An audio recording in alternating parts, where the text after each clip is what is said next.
Hello students, कैसे हो। तो आज हम क्लास 7th की नागरिक विषय का पाठ नंबर 4 पढ़ेंगे,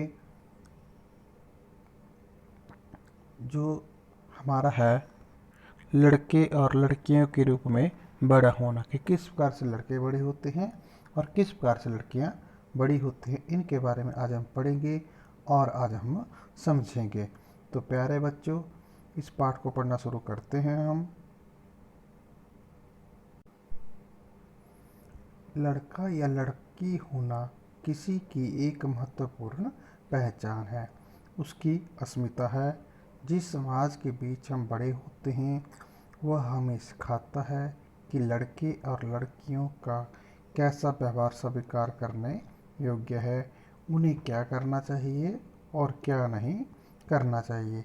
हम प्राय यही सोचते हुए बड़े होते हैं कि ये बातें सब जगह बिल्कुल एक सी है, परंतु क्या सभी समाजों में लड़के और लड़कियों के प्रति एक जैसा नज़रिया है? इस पाठ में इसी प्रश्न का उत्तर जानने की कोशिश करेंगे।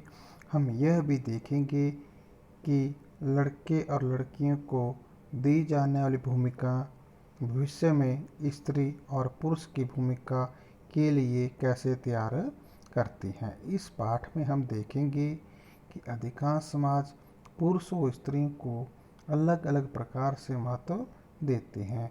स्त्रियां जिन भूमिकाओं का निर्वाह करती हैं उन्हें पुरुषों द्वारा निर्वाह की जाने वाली भूमिकाओं और कार्य से कम महत्व दिया जाता है। इस पाठ में हम और क्या देखेंगे प्यारे बच्चों, ये भी देखते हैं कि स्त्री और पुरुष के बीच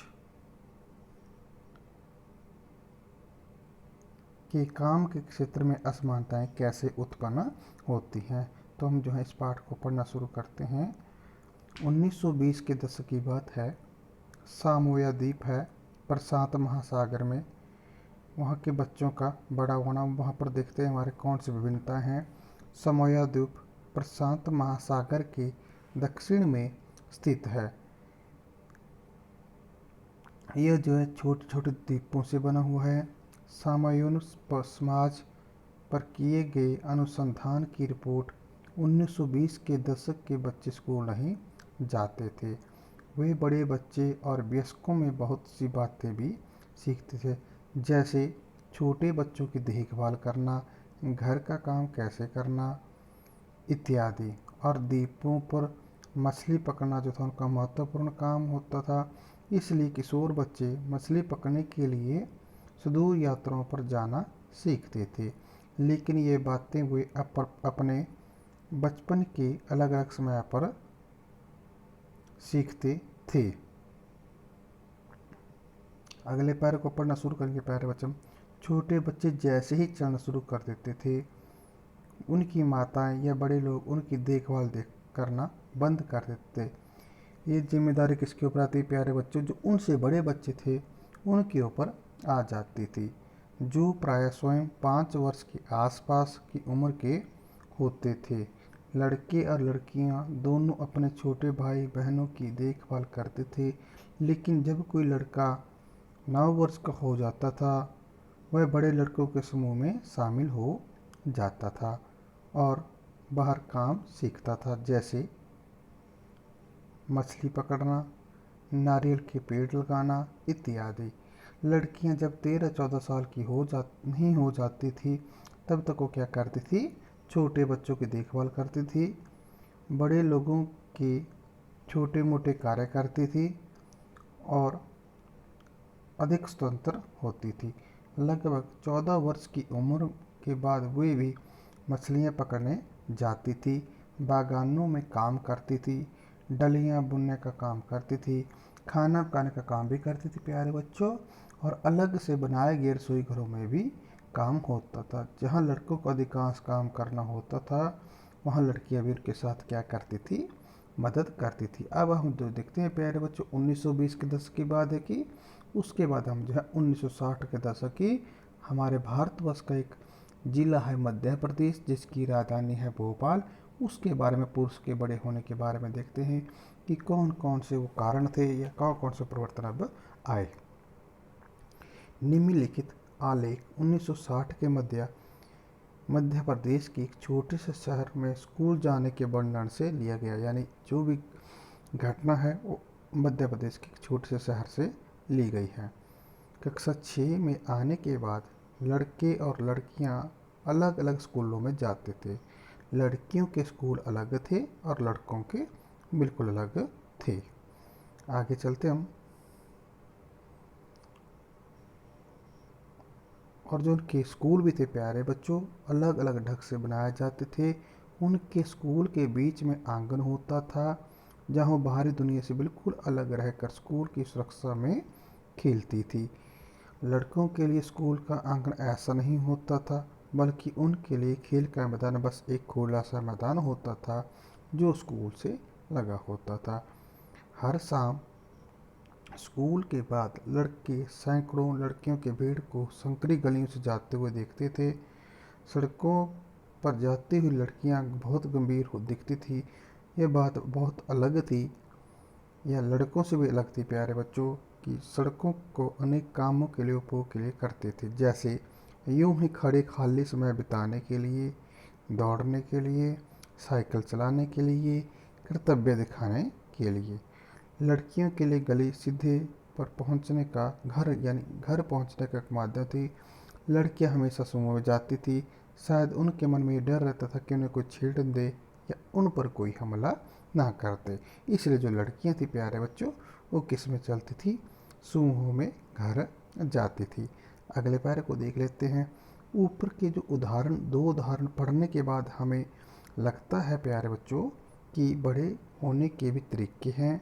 हम प्राय सोचते हैं कि बच्चे एक ही तरीके से बड़े होते हैं। ऐसा इसलिए है क्योंकि हम अपने अनुभवों से ही सबसे ज़्यादा परिचित होते हैं। यदि हम अपने परिवार के बुजुर्ग से बात कर पाएँ तो उनका बचपन हमारे बचपन से क्या होगा प्यारे बच्चों? बहुत ही अलग होगा। हम ये भी अनुभव करते हैं कि समाज लड़के और लड़कियों में स्पष्ट अंतर रखता है या पैदा करता है। यह बहुत ही कम आयु से शुरू हो जाता है। उदाहरण के लिए उन्हें खेलने के लिए विभिन्न खिलौने दिए जाते थे। लड़कों को प्राय खेलने के लिए कारें दी जाती थी और लड़कियों को गुड़ियाँ। दोनों ही खिलौने खेलने में बड़े आनंददायक हो सकते हैं, फिर भी लड़कियों को गुड़ियाँ और लड़कों को कारें ही क्यों दी जाती हैं? खिलौने बच्चों को तो ये बताने का माध्यम है कि जब वो बड़े होंगे तो या तो स्त्री होंगे या तो पुरुष होंगे और उनका भविष्य क्या होगा? अलग अलग होगा। आइए इन बातों पर थोड़ा सा विचार कर लेते हैं। तो यह अंतर प्राय प्रतिदिन छोटी छोटी बातों में बना कर रखा जाता। लड़कियों को कैसे कपड़े पहनने चाहिए, लड़के पार्क में कौन से खेल खेले, लड़कियों को धीमी आवाज़ में बात करनी चाहिए, लड़कों को रौब से, ये सब बच्चों को यह बताने के तरीके हैं कि जब बड़े होकर स्त्री और पुरुष बनेंगे तो उनकी विशिष्ट भूमिकाएं होगी। बाद में इसका प्रभाव हमारे अध्ययन के विषयों का व्यावसायिक परिचुनाव भी पड़ता है। अब यहाँ पर एक छोटी सी कहानी है, इसको पढ़ लेते हैं कि मेरी माँ काम नहीं करती। माँ, हम सभी बच्चे स्कूल से भ्रमण करने जा रहे हैं। रोजी मैडम को साथ चलने के लिए किसी बड़ी मैडम की ज़रूरत है। क्या आप अपने ऑफिस से एक दिन छुट्टी लेकर हमारे साथ चल सकती हैं?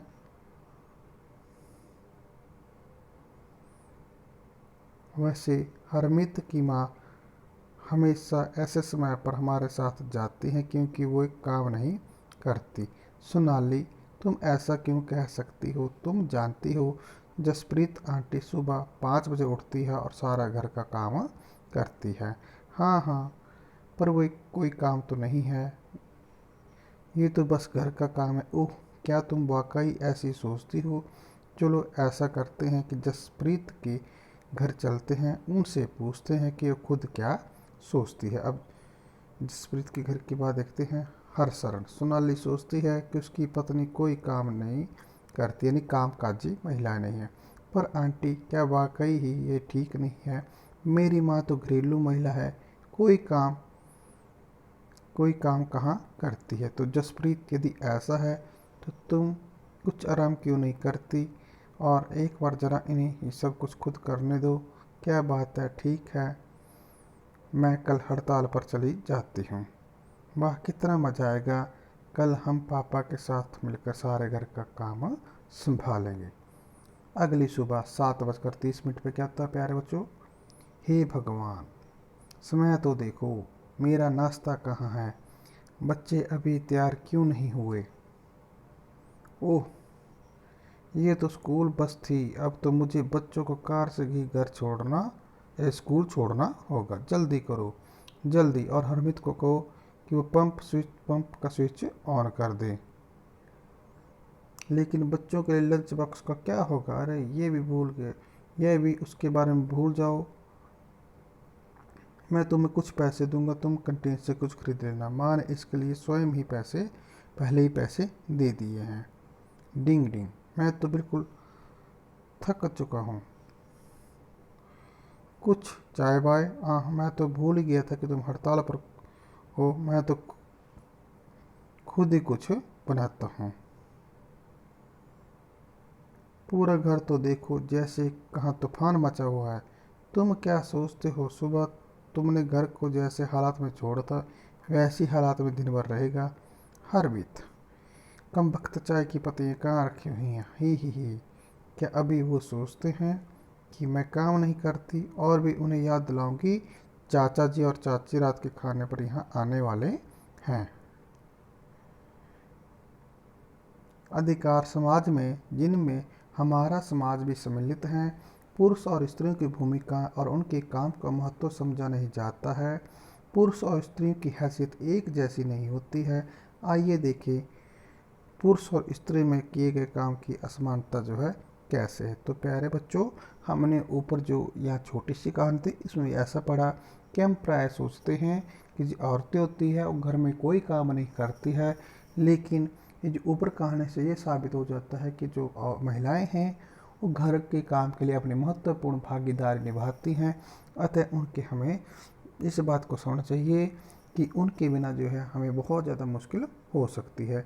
अब घरेलू काम का मूल्य है प्यारे बच्चों, इसको जो हम अगले पार्ट में पढ़ेंगे और इसको हम समझेंगे। उससे अगले भाग में हम जो है इस पाठ के जो प्रश्न हैं उनके जो उत्तर हैं उनको समझेंगे और उनको हम करेंगे।